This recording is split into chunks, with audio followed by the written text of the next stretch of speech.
boa noite. Começando um programa Crianças da Nova Era. Chegando o final de ano, gente. Como que as crianças estão? O que está acontecendo aí na casa de vocês? Como passaram de Natal? Como que foi o bom velhinho aí entregando os presentes? E as crianças aí na sua casa ainda têm a magia do Natal? Contem aí pra gente como que aconteceu. E agora vai chegar o ano novo. Novas esperanças, novas coisas acontecendo. Como é que tá a expectativa de vocês, das crianças, para a chegada do ano novo? Não esqueçam de preparar as crianças, avisá-las que vai ter fogos, que vai ter barulho, e que vai ser lindo, e que vai ser maravilhoso, e que elas estão seguras, que vão estar lá com vocês. Sempre lembra da previsibilidade, que é tão importante, que pra gente parece uma bobagem, mas para as crianças são extremamente importantes elas saberem exatamente o que vai acontecer. Sabe por que elas gostam de assistir o mesmo desenho diversas vezes? É exatamente isso. Por causa da previsibilidade. Como ela já sabe o que vai acontecer no desenho, ela se sente mais segura. Por isso que às vezes ela precisa assistir aquele mesmo desenho infinitas vezes, que pra gente é uma chatice. Para as crianças é maravilhoso. Elas veem, elas já sabem o que vai acontecer depois e depois e depois. Então, para ela é uma tranquilidade, um sentimento de segurança mesmo. Por isso a importância da gente preparar as crianças para o que vai acontecer depois. Dar essa previsibilidade para elas é super importante. Hoje eu vim dar dicas de viagens. Com vocês que vão viajar com as crianças, lembra que nos programas passados eu avisei que ia falar um pouquinho? Então, das brincadeiras, né, que possam ser feitas para não ficar só na tela o tempo inteiro. Imagina, às vezes viagem de 6 horas, 8 horas dentro de um carro, de um ônibus e ficar só na tela, não dá. Bota uma horinha de tela, uma outra horinha você pode levar alguma coisa para a criança colorir, outras vezes para criar um desenho. Tem uma brincadeira que minhas filhas gostam muito de fazer no carro, assim... Eu vejo com os meus olhinhos enormes, e aí fala a cor, uma coisa de cor azul. E aí fica todo mundo, é o céu, é o outro carro, é não sei o quê. E aí vai falando até alguém acertar, e aí quem acertar, continua. Gente, passa horas de viagem e elas não querem parar. É bem divertido. Até eu, dirigindo, consigo brincar, sempre focada, né, com a atenção no trânsito, mas eu consigo ainda brincar, perguntar, falar...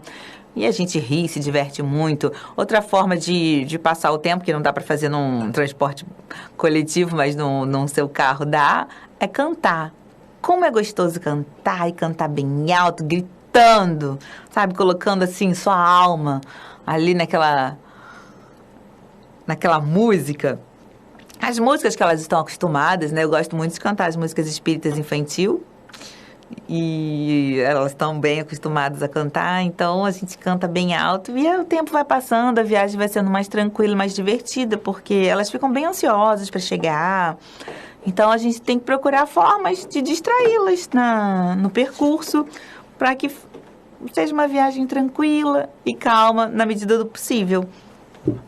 E no mês de janeiro elas ficam... A gente tem que se preocupar mais com as telas, tá? Que não... A gente não levá-las para correr, para brincar, para a natureza, que é a natureza delas, né, se movimentar, elas ficam muito refém e se deixar, passam o dia inteirinho nas telas. Sai de um joguinho do computador, vai para a televisão, sai da televisão, volta para um vídeo do celular e sai do celular e volta e assim vai. E isso, gente, o que acontece? Paralisa o sistema nervoso central delas, paralisa o cérebro, elas não estão criando. E principalmente nesses primeiros 3 anos, que a mielinização, que as explosões cerebrais estão ali a 1000 por hora, tem muita criatividade para rolar, tem muita coisa acontecendo para a gente deixar aquilo paralisado, sabe? Então, assim, quanto mais elas utilizarem o corpinho dela para o movimento, quanto mais elas utilizarem o dom da criatividade para criar com Lego, com massinha de modelar, com tinta guache, mais vai desenvolvendo os neurônios, mais vai ficando bombadões, sabe? Tá treinando e vai ficar bombadão. E aí, ela consegue se tornar uma criança bem mais inteligente. Não é sorte uns seres mais inteligentes e outros menos inteligentes. Isso é treino. Esses primeiros 1000 dias de vida, que vai desde a gestação até os 2 anos de idade, que fazem a total diferença de um gênio para uma criança com dificuldade de aprendizagem. Então, assim, vamos cuidar desses pequenos gênios, que eles nascem gênios, e evitar que a gente pode tanto eles para que eles não se tornem aquelas pessoas que vão ter mais dificuldade. Óbvio, gente, que também tem problemas, sim, genéticos, tem problemas, alterações de algumas outras coisas. Não é somente isso, mas isso vai ajudar muito, tá? Inclusive para as crianças mais velhas também. Quanto mais, até a gente, mas até não crianças, né? Até nós, adultos, podemos nos aproveitar da neuroplasticidade e fazer sudoku, fazer palavras cruzadas, ler mais. Quanto mais a gente lê, mais a gente vai utilizando o nosso cérebro. Eu trouxe aqui pra gente hoje uma leitura do Evangelho que eu adoro.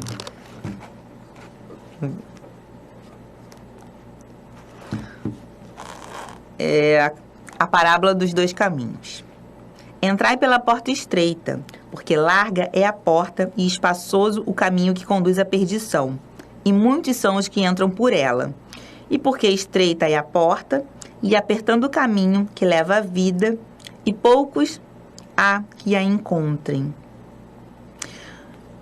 Na porta estreita é mais complicada, por isso que eu convido vocês, porque na porta larga, gente, é a facilidade, é a perdição. É muito fácil a gente se perder na educação das crianças, é muito fácil a gente deixar elas jogadas o dia inteiro. Elas estão brincando, elas estão bem, mas elas precisam da nossa conexão, elas precisam do nosso olhar, elas precisam da nossa presença, elas precisam do nosso corpo. O que é o nosso corpo? É o nosso abraço, é o nosso beijo, é o nosso afago, porque a gente só quer olhar para a criança quando ela está tendo um mau comportamento. Quando ela está se comportando bem, a gente, tá lá, tá bem, tá tranquilo, não precisa de mim. Ela precisa de você também na hora que ela está se comportando bem. Olha, enxergue. Uau, você está montando um quebra-cabeça, que legal, eu tô te vendo, meu amor. E aí você pode fazer outra coisa. Passa um tempinho, passa um olhar, uma palavra, um toque. Encoste na sua criança. Ai, vem cá, me dá um abraço. Você é tão incrível, filho. Você é tão maravilhosa, filha. Enxergue ele também quando ele está de um bom comportamento. Ele está lá fazendo massinha. E aí, me conta, o que você vai criar agora? Se interesse pelo que ele está fazendo. Porque normalmente, quando as crianças estão lá brincando, a gente até esquece que elas existem, né? Ufa, estão lá brincando, eu posso fazer minhas coisas. Mas aí ela percebe, a minha mãe não me olha, a minha mãe não me enxerga, então eu vou fazer uma forma para ela me olhar, e aí ela vai aprontar.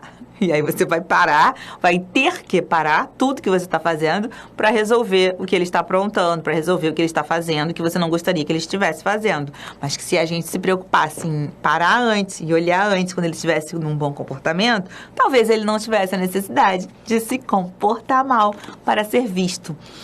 Porque, como eu já repeti aqui muitas vezes e vou continuar repetindo, a criança ela tem a necessidade de se sentir amada e pertencente. Quando ela não se sente, ela vai lutar por isso. Por isso que eu falo que não existe criança com um mau comportamento, não existe criança difícil, não existe criança ruim. Todas as crianças nascem boas. Elas lutam pelo direito de serem amadas e se sentirem pertencentes. E quando elas não estão conseguindo, elas vão fazer a melhor maneira. E a gente tem que ser gratas a ela. Obrigada por você estar me mostrando que, de alguma forma, eu não estou conseguindo te ajudar, não estou conseguindo te acolher, te amparar. Porque, gente, é muito fácil a gente ir pela porta larga, né? A gente vai, deixa as crianças lá o dia inteirinho vendo televisão, deixa as crianças o dia inteirinho ali brincando na delas, e elas vão sentir. E isso vai ter uma consequência, vai ter uma explosão emocional, vai ter uma crise de birras, e aí você não entende. Poxa, que criança mais chata, tá lá, já brincou o dia inteiro, quer mais o quê? Ela quer conexão, ela quer um alimento emocional, sabe aquela nutrição emocional? Não adianta você só dar comida. Tem até uma música, né? A gente não quer só comida, a gente quer bebida, diversão e arte. As crianças precisam disso, gente. Precisam de diversão, precisam de arte, precisam ter espaço para criar. Elas precisam sim de comida saudáveis, elas precisam sim do seu olhar, do seu toque físico, do seu abraço. E não só quando ela está se sentindo mal, quando ela está aprontando, né, como a gente fala, e sim quando ela está bem também. Tá bom? Eu convido vocês a enxergarem sua criança o tempo todo. Então, assim, se alguém for oferecer algo para ela, ah, não, vem cá, ela gosta desse. Por que ela gosta desse? Ela não tá aqui? Você pode oferecer para o meu filho, ele está aqui. Ele é um ser humano, ele consegue, ele é super capaz de escolher o que ele precisa, de escolher o que ele quer. Não escolha as coisas para os seus filhos, permitam que eles escolham. Todas as vezes que eu levo minhas filhas para comer naquele restaurante Spoleto, os atendentes sempre ficam impressionados com a total autonomia que eu dou para elas, de escolha. Qual massa que você quer? E normalmente as mães já vão, olha, para ele quer isso, isso, isso e isso. Para mim é isso, isso, isso, isso, e para o outro isso, isso, isso, isso. Não, eu nunca fiz isso, gente. Desde que começaram a falar, desde pequenininha, eu falo... Eu treino antes em casa, né? Olha, a gente vai num restaurante, lá vai ter as opções, tem esse tipo de macarrão, tem esse tipo de ingrediente. Você pode escolher qual que você mais gosta. Você tem direito dos bebês, né? Dos bambini, são 4 ingredientes. Você pode escolher 4 ingredientes. E aí, elas vão lá, sabem qual que querem, se molho que querem, qual massa que gostam mais, quais os ingredientes que estão com vontade de comer naquele dia. E é assim, dê autonomia para o seu filho. Ele quer escolher a roupa, mas não combina, vai ficar ridículo. Vai ficar ridículo para quem? Você está se importando mais com o que os outros vão pensar do que como seu filho está pensando? Ele é um ser humano, gente. Enxergue as crianças como seres humanos. Tá tudo bem ela querer usar uma roupa que, na sua opinião, não é legal. Igual, ai, mas tá um mega frio e a criança quer sair de short e camiseta. Eu vou permitir? Isso é ser muito permissiva. Não, tem que fazer o que eu quero. Deixa ele experimentar. Deixa ele sair com short e camiseta e você leva o casaco e a calça. E aí chegar na rua, nossa, mãe, você tinha razão, realmente tá frio. Ó lá, não tem problema, meu amor. Tá aqui, ó, seu casaco, veste, ó, se sentir frio nas pernas também tem aqui uma calça comprida para você vestir.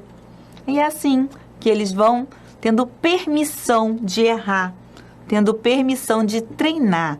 Gente, a gente precisa treinar os nossos filhos. Eles precisam muito do nosso treinamento. O que é o treinamento? Treinar para tudo.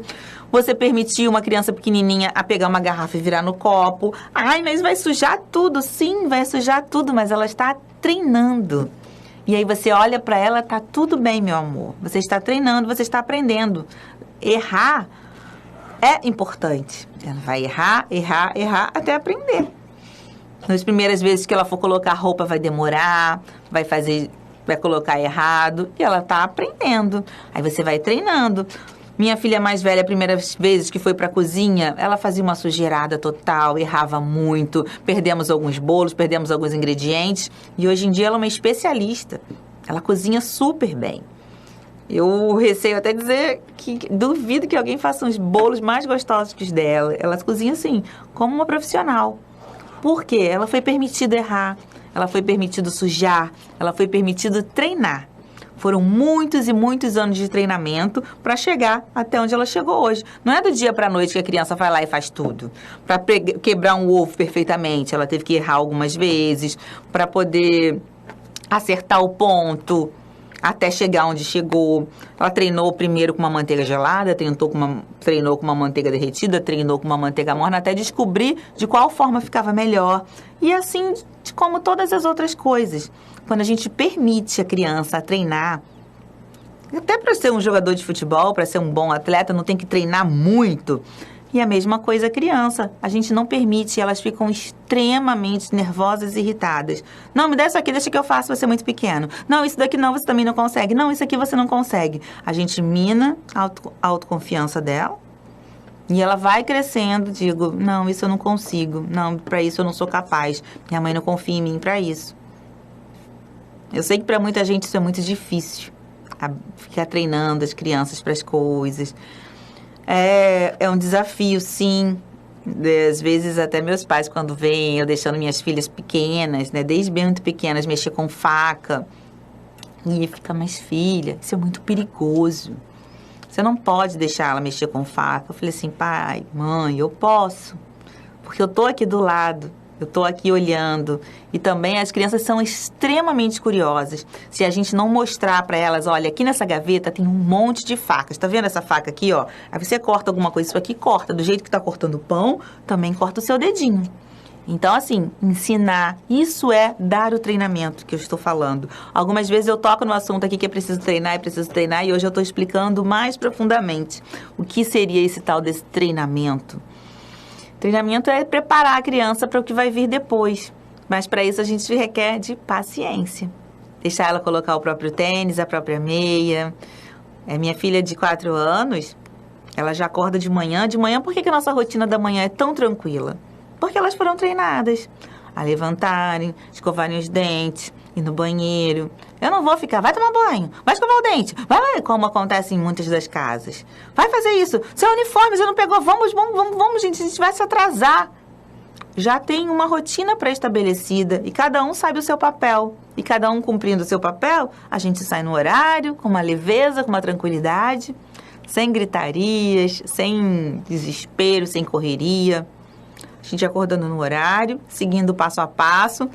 Para criar esse passo a passo, demorou um pouquinho, a gente ajustou. Uma hora funcionou, outra hora não funcionou. Para que agora, né, em novembro, que agora, no final do ano, já tudo funcionando perfeitamente. Foram os ajustes ali só nas primeiras semanas, no primeiro mês. Para saber o que seria melhor fazer primeiro, se era ir ao banheiro, fazer um xixi, ou escovar o dente, ou tomar banho, ou separar o uniforme. Aí a gente percebeu que separando o uniforme no dia anterior, deixando a mochila organizada e a lancheira, já facilitava para o dia seguinte. E aí a gente foi percebendo e conversando isso sempre em grupo, em comum acordo. Porque o que acontece na grande maioria das casas? As mães querem ser mulheres maravilhas. Querem fazer tudo e dar conta de tudo sozinha. E não dão. Não tem como a gente dar conta de tudo sozinha. Nós precisamos de todo um apoio, precisamos de toda uma equipe. Nós somos uma equipe, todos da casa precisam colaborar. Ah, mas aí o meu marido trabalha o dia inteiro, ele chega em casa, ele só quer descansar. Sim, mas ele também faz parte da casa. E sim, todos precisam colaborar, não igualmente, mas de comum acordo. Todo mundo sentando e acordando que todos pertencem à casa e a casa é de todos. Quebrar esse patriarcado, quebrar esse machismo e entender que mulheres não são empregadas, mulheres são pessoas. Entender que crianças têm que querer sim, crianças também fazem parte, pertencem à casa. E todas podem ser ouvidas, todas podem participar. As crianças não podem recolher o lixo, as crianças não podem colocar as coisas na mesa, não podem recolher as coisas da mesa. A Liz tem 4 anos, gente. Ela lava a louça. Ela coloca um banquinho lá, ela adora. Ela lava perfeitamente, igual a mim? Não. Talvez eu vou ter que lavar novamente, sim. Mas ela está treinando. Se eu não permito ela fazer isso agora com 4 anos, vocês acham que com 12 ela vai querer? Falei pra ela, eu já fiz. Coloquei a crença na cabecinha dela que ela não era capaz. Se toda vez que ela pegar alguma coisa pra fazer, eu falo, não, sai daqui, você é muito pequena, você não é capaz. Não, você não consegue. É mais fácil, né, do que eu permitir, eu estar lá do lado dela, treinando, cuidando pra ela não quebrar nenhum prato, me preocupando, montando ela em segurança. E aí depois ter que lavar tudo de novo, porque não tá do jeito que deveria estar, higienizado. Mas o que eu estou ensinando para ela é que sim, meu amor, você é capaz, você consegue. E obrigada por colaborar com a casa, obrigada por se preocupar com todo mundo. Que nós somos uma família, todo mundo colabora. Nós queremos filhos colaborativos, mas nós não queremos treiná-los. Então assim, eu convido vocês, em vez de ficar brigando com o marido, brigando com os filhos, brigando, reclamando que eles não querem nada, treinem. Faça reuniões de família, conversem, fala como você se sente. Ninguém precisa se sentir exausto, ninguém precisa se sentir acabado, porque quando a gente está assim, a gente não consegue nem se respeitar, nem respeitar as pessoas que convivem com a gente. E essa não é a ideia, né? A ideia é virar esse ano com mais amor, com mais leveza, mais tranquilidade. Por isso que a gente precisa de mais diálogo, conversar mais. Gente, as crianças são maravilhosas. elas nascem colaborativas e a gente não pode minar isso delas. Deixem elas colaborarem. Por exemplo, a gente vai, combina que ela vai arrumar a caminha dela. Aí ela vai lá, tem um maior sacrifício, arruma tudo. E aí você olha pra ela e fala, mas tá tudo mal organizado, tá péssimo. Como? Ela vai ter vontade de arrumar de novo? Não vai. Então assim, deixa ela arrumar do jeitinho dela. Uma hora ela vai ficando cada vez melhor. Vai arrumando até ficar bom. No início vai ficar bom? Não.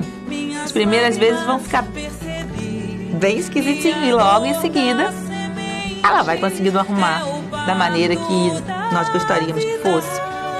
A gente tem que soltar mais esse controle de querer aquele perfeccionismo de tudo do nosso jeito. Quando o homem for fazer alguma coisa, ele não vai fazer igual o que a gente faz. Quando as crianças forem fazer as coisas, elas não vão fazer igual a gente faz. Tá tudo bem. O importante é a gente soltar a mão, abrir mão desse controle e viver num lar harmonioso em que todos colaboram, em que tudo é mais leve para todo mundo. Porque imagina, se você não tiver mais que fazer tudo sozinha e todo mundo puder colaborar, que maravilha. Você não seria mais tranquila com seus filhos? Você não teria agora tempo de brincar com eles? Não teria tempo de conexão? Esse tempo de qualidade que você olha no olho, você se interessa por aquilo que ele está fazendo. Isso é muito mais interessante do que fazer tudo do seu jeito, estar tudo impecável ou não. E se não é, a gente parar para pensar quais são os nossos valores, o que é mais importante para a gente.